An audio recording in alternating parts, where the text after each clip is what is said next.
Kematangan demokrasi itu sangat berbeza. Pengundi Indonesia itu saya rasa berani dan lebih real. Parti politik itu tidak mempunyai kuasa yang dominan seperti mana di Malaysia. Assalamualaikum warahmatullahi wabarakatuh. Halo semuanya, dimanapun berada, jumpa lagi bersama saya Mbah Dul Channel.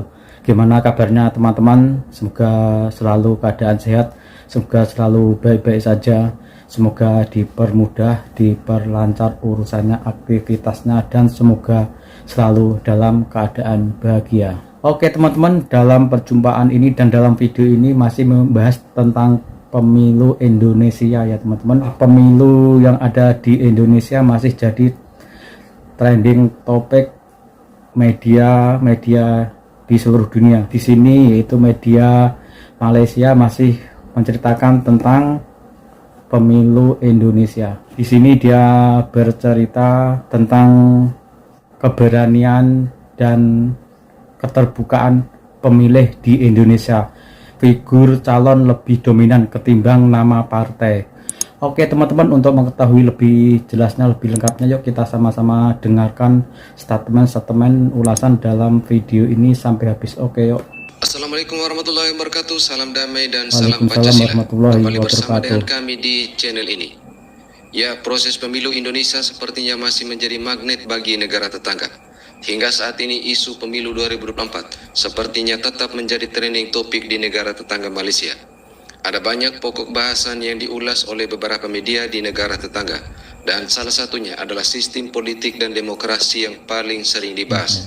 Dan kadang isu ini menjadi headline news di media-media Malaysia maupun dibedah dalam ruang podcast dari YouTuber negara tetangga. Mungkin Cik Khairul boleh kongsikan mengenai keunikan demokrasi yang disebut sebagai pemilu ataupun pemilihan umum di Indonesia. Apa unik dan bezanya dengan Malaysia dan mungkin daripada jawapan daripada yang kita nak ni daripada segi proses dan juga perbezaan dari sistem yang mungkin boleh dikongsikan. Tapi satu perkara dalam masa yang sama, apa membezakan Indonesia politiknya untuk merangkul itu? Kerana ramai yang wartawan datang ke Indonesia dia kan sistem kita dah tentu lain. Dan yang cara mesej politik juga lain. Kita masih lagi cerita gabungan-gabungan yang tak sama ni, pengkhianat dan sebagainya. Tapi mereka dah selesai perkara itu. Bagaimana kita dapatkan naratif bahawa Indonesia ni lain makanan dia, MA dan juga mungkin T. Rizal? Kap tentang apa beza ya, mungkin di Malaysia ini kita begini dan Indonesia begitu. Saya rasa proses kita kena faham ya, proses pembentukan demokrasi itu ataupun kematangan demokrasi itu sangat berbeza di antara dua negara ini ya. Dalam bahasa Inggerisnya democratization, dalam bahasa Melayunya proses pembentukan demokrasi itu sendiri. Jadi Indonesia melalui period-period yang sangat berbeza dengan politik Malaysia. Ini saya tidak mahu menggunakan perkataan mematangkan, kerana bukan saya nak cakap satu itu lebih matang daripada segi politik dan yang lain tidak. Tetapi proses ini membawa ataupun menjadikan pengundi-pengundi Indonesia itu saya rasa lebih berani dan lebih real ya dalam memilih. Dan the last point is nombor 3, you have to understand one important historical fact ya, yang berlaku di dalam proses pendemokrasian ataupun democratization Indonesia. Tahun 1999 apabila berlaku the first ever multi-party election selepas jatuhnya Suharto itu. Lama.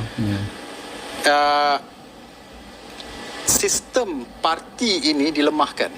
Jadi parti politik itu tidak mempunyai kuasa yang dominan seperti mana di Malaysia ini.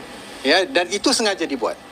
Dan sistem baru ini sebenarnya lebih mengetengahkan calon daripada parti. Itu yang jadinya walaupun parti katakan PDIP itu masih parti yang paling popular, tapi mungkin calonnya tidak akan mendapat undi sebanyak yang parti yang mungkin nombor 3 sekarang. Dan itu diterjemahkan kepada pengundi juga memahami sekalinya. Jadi so it's a mixture of a few things ya. Of course direct proportional representation juga satu faktor di mana kita tidak memilih parti. Kita pilih direct, bukan kita lah, orang Indonesia.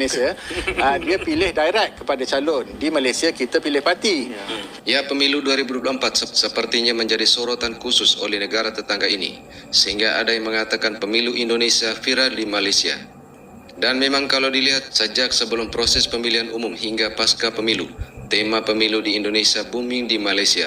Dan ketika masuk dalam topik masa kampanye kemarin, Mereka juga menyoroti secara khusus dan mereka bandingkan dengan model kampanye yang ada di Malaysia. Kat dekat sini, aku nak setuju dari segi kempen dia, Man. Aku memahati kempen Indonesia dengan gaya debat dia. Dekat Malaysia, nak ada debat pun susah, Man. Betul? Okey, kita bahas dari segi debat dulu. Kita bahas dari segi debat kat Indonesia. Betapa opennya debat tu. Betapa okey tu untuk kita faham bahawa adakah pemimpin-pemimpin yang bertanding ada level intellectual yang bagus atau ada idea bagus. Dekat Malaysia, nak debat pun kita tak on dah. Walaupun Datuk Seri Anwar selalu open untuk debat. Dan yang lain tak ada yang sambut. Soalan aku, adakah patut Malaysia mengikut move macam Indonesia tu debat? Rakyat di bawah mahukan perkara-perkara asas itu dibela, dan ini yang kita simplify message. Saya dapat lihat message Prabowo dan Gibran itu sampai, dan seperti yang kita harus ingat juga, kalau pilihan raya di Indonesia ni kita bergelarkan pesta demokrasi. Betul. Jadi perlu santai. Jadi kerana itu mungkin joget-jogetan, dangdutan. Debat-debat ni tidak penting. Debat tu kita je yang suka tengok. Cendekiawan, analis ni suka tengok.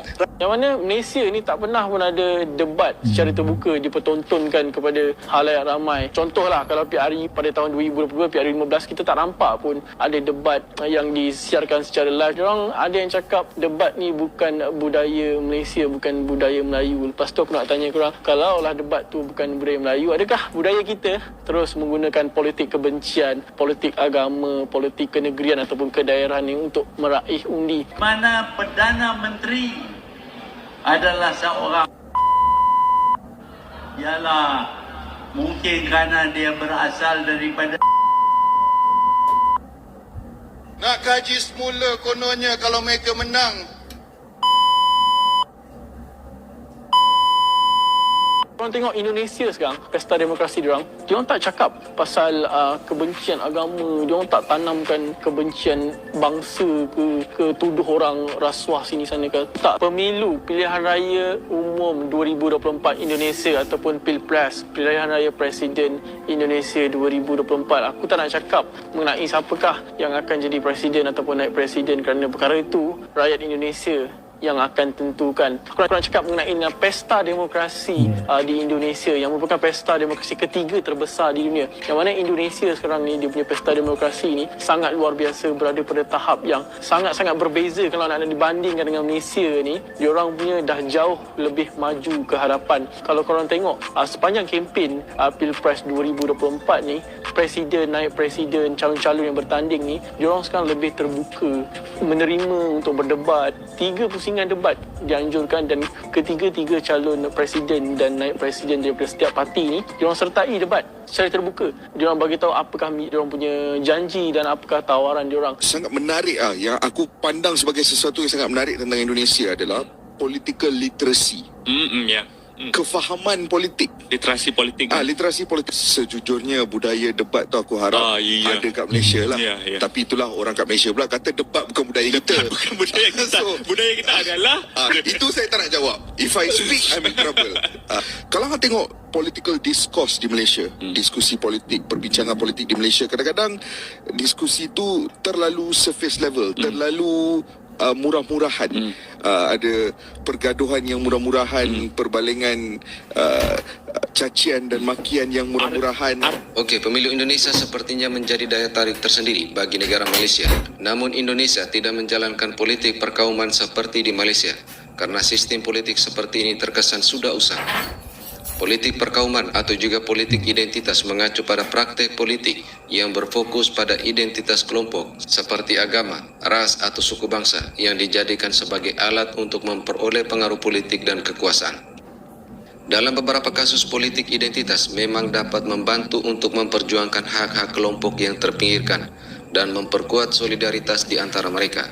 Namun dalam banyak kasus, politik identitas atau politik perkauman ini juga dapat menimbulkan bahaya yang besar bagi keberagaman dan persatuan masyarakat, dan ini menjadi duri dalam daging yang nantinya akan menyandra kembali proses perkembangan suatu negara.